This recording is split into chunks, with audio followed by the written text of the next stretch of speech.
Living down here in South Florida, there are tons of Coast Guard everywhere, and one day you're bound to get pulled over for a safety check.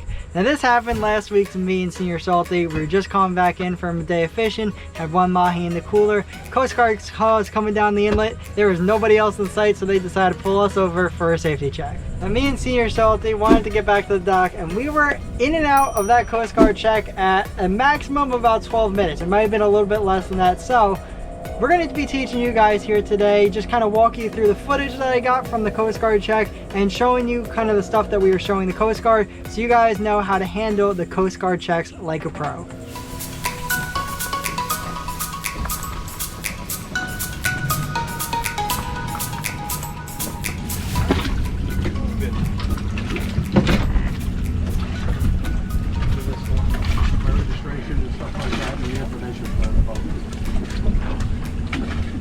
This is our special binder. It's got full of laminated sheets and everything like that in here, full of all of our information about our boats. So our title, registration, insurance, the last time we had a Coast Guard check, all that kind of information is all right here, so it makes it very easy. You don't have to fumble around through like Ziploc bags or anything like that trying to find out this information. We just take this binder, hand it to them, all the information that they're going to be looking for as to that kind of information, registration, title, etc. It's all going to be right here in the book. And our fishing license and all that kind of stuff is all on our phones on the FWC app, so we don't have a printed copy of that in here. That's fine, Ken. So just real quick, before we get started with anything, without reaching for or touching it, are there any weapons on board? No, I left it. Firearms? Okay. Alright. And then along with this, I see I have your registration here. Can I get a driver's license for the operator? Do you have your driver's license with you? I don't have a driver's license with me like that at home.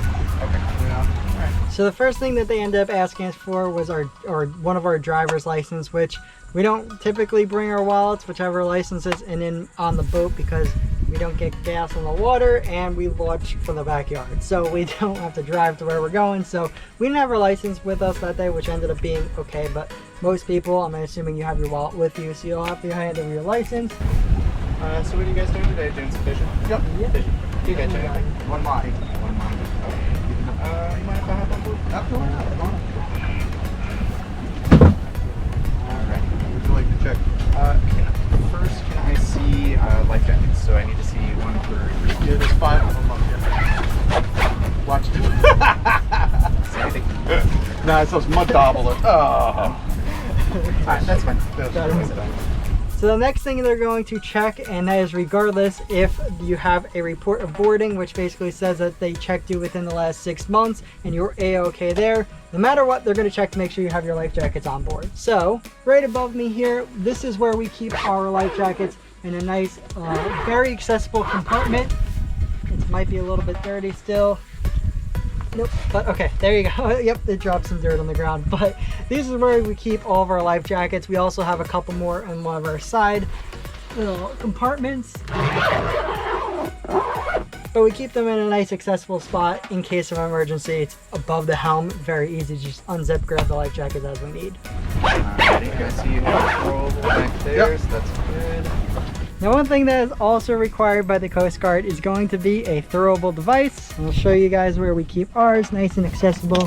We always know where they are, but here it is for us. Big old white cushion. So here's our throwable device right here, and it is US Coast Guard approved, and that's where we always keep it, so we always know just in case of an emergency.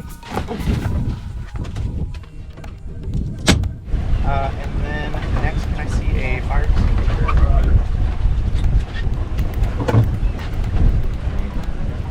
They also asked about our fire extinguisher, which is always handy right over here on the side of the boat. You just want to make sure that that is up to date and still and not expired, because the fire extinguishers do expire.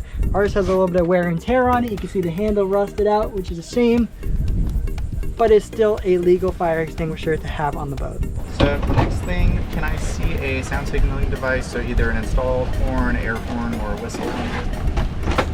Now everything else they're going to ask about, all of our flares, other safety equipment, is all going to be in our ditch bag. Now it looks a little bit dirty, it's just because the side hatch gets a little moldy on the inside, but we probably need to clean off this bag. But this is our ditch bag in case we're going down, we know where this compartment is. It is a waterproof tight case right here, so no water will get in. Toss in the water, it'll be all good. So we're gonna open this up and show you guys what's in our ditch bag here.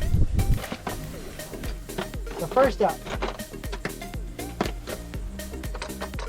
so we have our various signaling devices in here. So we have a couple of whistles, we have a signaling mirror, we have, this is actually a dye marker. And then of course we have a flare gun right here with all of our flares. Next up we have our distress flag right here. See? Just very simple, distress flag. We have handheld flares as well. And we have 2 more whistles here, and there's also a compass on the bottom of this whistle. Now other people in their ditch bag might include some sort of non-perishable foods or any items like that. We don't have any in that right now. I think maybe we used to, we just didn't restock it. Maybe that's something we should do, but it works for the Coast Guard inspection. Coast Guard's not worried about if you have a couple cans of soup in there. And do you mind if I take a look at your kit? Yeah, it's in here. Yeah, we go ahead. It's in. Yeah. All right. Yeah, that's pretty much everything I had. I'm gonna go work on the paperwork real quick and then get back with you guys. Okay. Now this wasn't part of the Coast Guard inspection, but it is something, since we're covering kind of safety features, that we'll show. Right in here in the cabin, we have our EPIRB right there. So once that thing is released from its station and touches water, so if we're going down, we kind of unclip that and take it with us in the water. Once it touches the water, it gets splashed or anything like that, that will send out the signaling, the signal that allows them to know where to find us, where we are floating along in the ocean going down. So not required by the Coast Guard, but is highly, highly recommended if you are going to be offshore. Now this one is a boat, you know, mounted EPIRB. There are also the personal EPIRBs that you can get for your waist. That's just how we chose to do it. So I'm going to give you this yellow sheet of paper. This is a report of boarding. It's everything that I saw today. Okay. I marked no violation as you had all of your safety equipment. Okay. So like the last one, that's good for the next 6 months after the date written on it. Okay. So if you get boarded by the Coast Guard again, you can show us that. We'll see that you had everything last time, and it'll likely expedite the boarding. It's no guarantee, but we'll likely just check your life jacket and send you on your way. They're always there. Good, thank you. Appreciate it. Have a Stay good safe. one. Be safe. Thank Bye-bye. you. And that's going to do it for today's video of showing you guys how we handled our Coast Guard boarding and safety check. Hope you guys found this video helpful. If you did, make sure you guys hit that like button. Definitely consider subscribing down below. And a huge shout out to the Fort Pierce Coast Guard for being so awesome and getting us in and out of that Coast Guard check really quickly and giving us another 6 months here safe on the water. Now, if you guys did enjoy this video and found it helpful, I'm going to go ahead and recommend on the left side of the screen here a boat walkthrough video from one of the boat shows. It shows a brand new boat, how it's set up. If you guys enjoyed this video, I think you're really going to like that one as well. Thank you guys so much for watching again. Until my next video, remember to keep living salty.